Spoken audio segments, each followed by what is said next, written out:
Assalamu alaikum dear students. Today we are going to read unit 13 and the name of the lesson is Hazrat Umar Razillahu Ta'ala Anhu. So let's start the reading. The Rasul of Islam had left behind a band of selfless people who dedicated themselves with singleness of purpose to the service of new religion. पैगम्बर सल्लम इस्लाम के जो रसूल थे उनकी ज़िक्र हो रहा है कि उन्होंने अपने पीछे ऐसे बैंड ग्रोह को कहते हैं, ऑफ सेल्फलेस बेलोस को कहते हैं, बेगरज को कहते हैं, यानी ऐसे लोगों का ग्रोह, ऐसे बेगरज लोगों का ग्रोह अपने पीछे छोड़ा जिन्होंने डेडिकेट वक़फ़ कर दिया देमसेल्व्स अपने आप को with the singleness of purpose, एक वाहिद मकसद का के लिए, to the service of new religion, नए मज़हब की खिदमत के लिए। सेंटेंस का मतलब ये है कि पैगम्बर सल्लल्लाहु अलैहि वसल्लम ने अपनी वफ़ात के बाद लोगों का ऐसा बेगरज लोगों का ग्रोह छोड़ा जिन्होंने अपनी ज़िंदगी का वाहिद मकसद जो था इस्लाम की खिदमत के लिए वक़फ़ कर दिया था। One of this persons was हज़रत उमर फ़ारूक रज़ियल्लाहु ताला अन्हु। इन बहुत सारे सहाबा कराम, इन बहुत सारे लोगों में एक शख्स था जिसका नाम था उमर फ़ारूक रज़ियल्लाहु ताला अन्हु, who was great both in war and peace, जो जंग व अमन दोनों में बड़ा ही अजीम था। Few persons in the history of mankind have displayed better qualities of head and heart then Hazrat Umar. इंसान की तारीख़ में बहुत कम ऐसे लोग गुज़रे हैं जिन्होंने दिल व दिमाग का इतना शानदार मुज़ाहिरा किया हो। डिस्प्ले मुज़ाहिरे को कहते हैं। हज़रत उमर रज़ियल्लाहु ताला अन्हु was born in Mecca in 40 BH before हिजरा। हज़रत उमर रज़ियल्लाहु अन्हु मक्का में हिजरत से 40 साल कबल पैदा हुए। His lineage joins that of रसूल सल्लल्लाहु अलैहि वसल्लम इन द 8th जनरेशन। उनका जो शजरा है, इनका जो शजरा नसब है वो पैगम्बर सल्लल्लाहु अलैहि वसल्लम से 8वीं नस्ल में मिल जाता है। He was one of the 17 literate persons of Makkah when Muhammad सल्लल्लाहु अलैहि वसल्लम became रसूल। जब पैगम्बर सल्लल्लाहु अलैहि वसल्लम को नबूवत मिली तो वो उस वक्त जो 17 लोग जो पढ़े लिखे लोग थे मक्का में, उनमें से हज़रत उमर एक थे। He entered the fold of Islam at the age of 27। वो 27 साल की उम्र में दायरा इस्लाम में दाखिल हुए। फोल्ड ऑफ इस्लाम, दायरा इस्लाम। हज़रत उमर रज़ियल्लाहु अन्हु led a very simple life. तो उमर रज़ियल्लाहु अन्हु बड़ी सादा ज़िंदगी गुजारते थे। His standard of living was in no case higher than an ordinary man. उनका जो मयार ज़िंदगी था वो भी किसी भी लिहाज से एक आम शख्स से आला या बेहतर नहीं था, यानी वो सादा ज़िंदगी, आम लोगों की ज़िंदगी गुजारा करते थे। Once the governor of Kufa visited him while he was taking meals। एक दफ़ा गवर्नर का कूफा उनके साथ मुलाकात करने के लिए आए जब वो खाना खा रहे थे। और खाना किस चीज़ पर मुश्तमिल था? कंप्राइजिंग, मुश्तमिल होना, ऑफ बार्ले, जौ, ब्रेड एंड ऑलिव ऑयल। जौ की रोटी थी और जैतून का तेल था। द गवर्नर सेड, अमीरुल मोमिनीन, enough wheat is produced in your dominions. Governor ने कहा कि आपकी सल्तनत या रियासत में, डोमेनियन सल्तनत रियासत में तो बहुत ज़्यादा गंदम पैदा होती है। Why do you not take wheat bread? तो आप गंदम की रोटी क्यों नहीं खाते? फीलिंग सम व्हाट ऑफेंडेड, ये बात सुनकर उनको बुरा लगा, उनको गुस्सा आया। द कैलिफ आस्क्ड हिम, खलीफा ने उनसे पूछा, गवर्नर से, do you think that wheat is available to each and every person inhabiting my vast dominions? क्या आप समझते हैं कि मेरी वसी सल्तनत में व्हीट, गंदम, हर उस शख्स को जो मेरी वसी सल्तनत में रहता है उसके लिए अवेलेबल है, मुहैया है, यानी हर एक शख्स गंदम एफोर्ड कर सकता है? No, replied the governor. Governor ने कहा कि नहीं। Then how can I take wheat bread unless it is available to all my people, added the caliph. तो खलीफा ने कहा कि जब सबको अवेलेबल नहीं है, सबको मुहैया नहीं है, तो फिर मैं किस तरह गंदम की रोटी खा सकता हूँ? Once the envoy of the Roman emperor, एक दफ़ा जो नुमाइंदा था रोम के सल्तनत का, set out for Medina, Medina के लिए रवाना हो गया, attended by a large retinue, एक बहुत बड़े खुद्दाम की एक फ़ौज थी, येटन्यू, खादिमीन। He wanted to meet the caliph, वो खलीफा से मिलना चाहता था। Inquired of a passer by, उसने एक राहगीर से पूछा, tell me please where is the palace of the caliph? کہ ذرا مجھے بتاؤ کہ خلیفہ کا جو محل ہے وہ کدھر ہے. The Arab was surprised by this strange question. اس عجیب و غریب سوال پر عرب بہت زیادہ حیران ہوا. The envoy was escorted to the masjid of the Nabi. escort کا مطلب حفاظت سے لے کر جانا، رہنمائی کر کے لے کے جانا. تو وہ جو سفیر تھا، وہ جو envoy تھا، نمائندہ تھا، اس کو مسجد نبوی لے جایا گیا. And to his utter astonishment, utter انتہائی astonishment حیرانگی، اور انتہائی حیرانگی کی وجہ سے a person who was lying on the bare floor of the mosque was the Caliph Umar Farooq رضی اللہ تعالیٰ عنہ, the greatest ruler of his time, whose armies held sway over 3 known continents of the world. تو وہ جو envoy گیا مسجد نبوی تو بہت حیران ہوا، کیونکہ وہاں جو شخص ننگی زمین پر، مسجد کی ننگی زمین پر لیٹا ہوا تھا، وہ کون تھا؟ عمر فاروق تھا، جو کہ خلیفہ تھا. The greatest ruler of his time, اپنے وقت کا عظیم رولر تھا، حکمران تھا. Whose armies held sway over 3 known continents of the world. اس زمانے میں جو 3 بر اعظم تھے، اس میں اس کی فوجیں، اس کی حکومت پھیلی ہوئی تھی.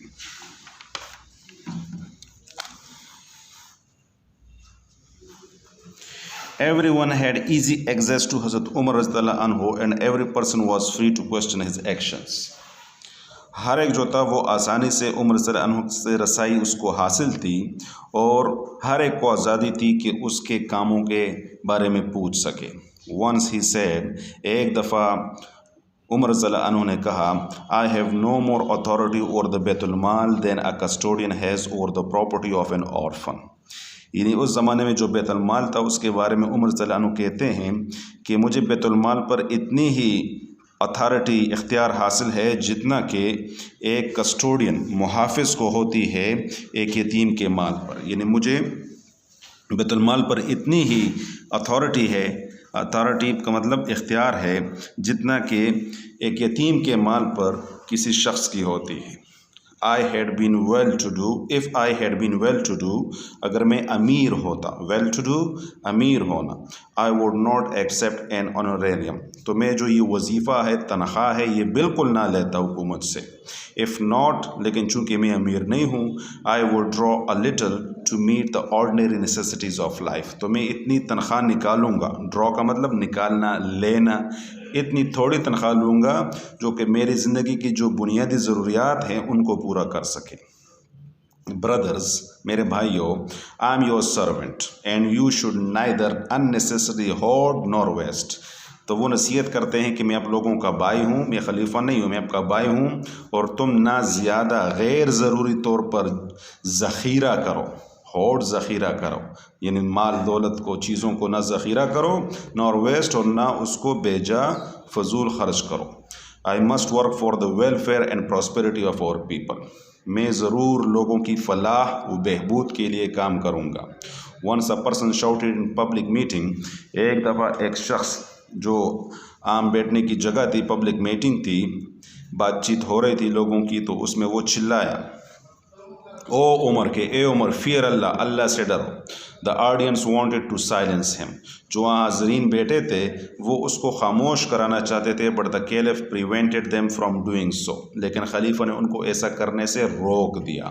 سینگ، یہ کہا، if such frankness is not exhibited by the people, اگر اس طرح کھلے طریقے سے لوگ میرے بارے میں بات نہ کریں، ایگزیبٹ کا مطلب اظہار کرنا، مظاہرہ کرنا، they are good for nothing, تو ان لوگوں کی کوئی فائدہ نہیں ہے.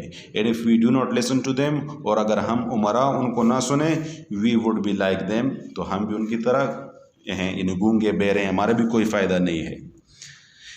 He took particular care to emphasize that there should not be much distinction between the ruler and the ruled. انہوں نے بہت زیادہ خیال رکھا، اس بات پر زور دیا، emphasize زور دینا، that there should not be much distinction، کہ بہت زیادہ فرق نہ ہو between the ruler، حاکم میں، and the ruled، اور جو محکوم ہے یعنی عوام میں، یعنی حکومت میں اور عوام کے جو لوگ، اس میں فرق نہیں ہونا چاہیے. And the people should have an easy and free access to the higher authority of the state، اور لوگوں کو آسانی سے اور آزادی سے رسائی حاصل ہونی چاہیے جو سب سے بڑی اتھارٹی ہے، یعنی جو خلیفہ ہے، اس ریاست کے خلیفہ تک رسائی ہونی چاہیے. Every governor had to sign a bond on his appointment. जब भी कोई गवर्नर तैनात होता तो उससे एक बॉन्ड यानी जो वादा नामा है, हल्फ है, वो लिखा जाता, वो लिया जाता।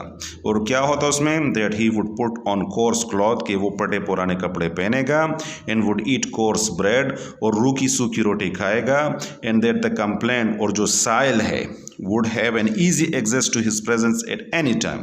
साइल जब भी आए तो आसानी से उसके पास किसी भी वक्त जा सकता है। हज़रत उमर रज़ी अल्लाह अन्हु was kind and sympathetic to the needy. हज़रत उमर रज़ी अल्लाह अन्हु गरीबों के साथ, ज़रूरतमंदों के साथ बड़े ही रहमदिल और हमदर्दी करते थे। Unstinted service to humanity was his foremost concern. Unstinted का मतलब है यानी बड़े सखावत के साथ, यानी खुले दिल के साथ उनकी जो खिदमत थी इंसानियत के लिए, वो उनका अव्वलीन फ़िक्र थी, ज़िम्मेदारी थी।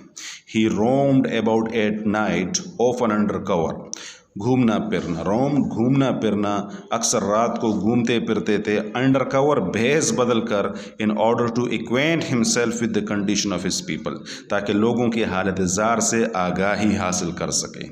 One night as he was roaming outside Medina, एक रात को जब वो मदीना से बाहर घूम रहे थे, ही ऑब्जर्व्ड, उन्होंने देखा, इन ए हाउस, के घर में, अ वुमन, एक खातून है, cooking something and two children sitting beside her crying for food. एक खातून घर में बैठी हुई है, कुछ पका रही है, और दो बच्चे रो रहे हैं खुराक के लिए, भूख की वजह से उसके इर्द गिर्द बैठे हुए हैं, रो रहे हैं। After waiting for some time, कुछ देर इंतज़ार के बाद, he asked the woman what the matter was, कि क्या माजरा है, क्या मसला है। She told him that the children were hungry. उस खातून ने उमर रज़ियल्लाहु अन्हु को बताया कि बच्चे भूखे हैं। That there was nothing in the kettle except water and a few pieces of stones, कि इस कीतली में तो और कुछ भी नहीं है, पानी है और कुछ पत्थर पड़े हुए हैं। And that she was lulling them to believe that food was being cooked for them, और मैं उनको सिर्फ वरगला रही हूँ, झूठ मूठ दिखा रही हूँ। लल का मतलब वरगलाना, झूठ मूठ बताना कि खुराक तैयार हो रही है, आप लोग अब उनको यकीन दिलाने के लिए। The caliph without disclosing his identity hurried to Medina. खलीफा ने अपनी शनाख्त कराई किए बगैर जल्दी से मदीना की तरफ रवाना हुए।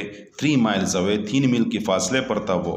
Brought a bag of flower and was not content until the appetite was satisfied, और अपने कांधों पर खुद बैग ऑफ फ्लावर यानी आटे की बोरी लेकर आए, और उस वक्त तक इत्मीनान नहीं हुआ, कंटेंट उस वक्त तक मुतमईन ना हुए, until the appetite was satisfied, जब तक उन बच्चों की भूख मिट ना गई। The next day, अगले दिन, he called again to apologize to the woman for his negligence. दोबारा खातून से वो उन्होंने मुलाकात की और अपनी लापरवाही के लिए apologize, माफ़ी मांगी। And fixed a dole for her, और उसके लिए एक वजीफ़ा मुकर्रर किया। Honesty and integrity were the highest virtues. ईमानदारी और जो was the highest virtues, उनकी बहुत बड़ी नेकियां थी। In the character of the second caliph, यानी दूसरे जो खलीफा थे उमर रज़ियल्लाहु अन्हु, उनके यानी ईमानदारी थी, वो उनकी शख्सियत का खासा थी। वंस ड्यूरिंग हिज इलनेस, एक दफ़ा उनकी बीमारी के दौरान, his physician prescribed Honey for him, उनके जो तबीब थे, डॉक्टर थे, उन्होंने के लिए यानी शहद का नुस्खा दिया, तजवीज़ किया, prescribe. Tons of honey was kept in बैतुल माल, टनों के हिसाब से बैतुल माल में शहद मौजूद था, but he did not take a drop of it, लेकिन उन्हें वो कतरे भी वहाँ से नहीं लिया, अनलेस उस वक्त तक he was permitted by the people's committee, लोगों की जो कमेटी थी, जब उसने इजाज़त दे दी, उसके बाद उन्होंने शहद लिया। हिज वाइफ उम्मे कलसूम, उनकी बेगम Umme Kulsum, once presented a few bottles of perfumes to the empress of Rome, यानी रोम की जो मलिका थी, उनकी खिदमत में कुछ खुशबू की बोतलें पेश की। The empress return the bottles filled with precious stones, उस मलिका ने वो बोतलें वापस की, लेकिन वो कीमती पत्थरों से भरी हुई थी। व्हेन हज़रत उमर रज़ियल्लाहु अन्हु लर्नड ऑफ इट, जब उमर रज़ियल्लाहु अन्हु को उसका पता चला, ही डिपॉजिटेड द ज्यूल्स इन बैतुल माल, انہوں نے وہ جواہرات اپنی بیوی سے لیے اور اس کو بیت المال میں ڈپازٹ جمع کرا دیا. ٹریڈیشن میکس دا رسول آف اسلام سے، روایت میں آیا ہے کہ پیغمبر صلی اللہ علیہ وسلم نے یہ کہا ہے، if Allah had wish that there should have been another نبی آفٹر می، کہ اللہ نے یہ خواہش کی ہے کہ اگر پیغمبر صلی اللہ علیہ وسلم یہ کہہ رہے ہیں کہ اگر میرے بعد اگر کوئی نبی آتا ہی ووڈ ہیو بین نن ادر دین عمر، تو وہ عمر کے علاوہ اور کوئی بھی نہیں ہوتا. So dear student, this was your lesson. We have already read it. You should read it again, and I'll give you the question answers inshallah in the next lecture. Thank you very much.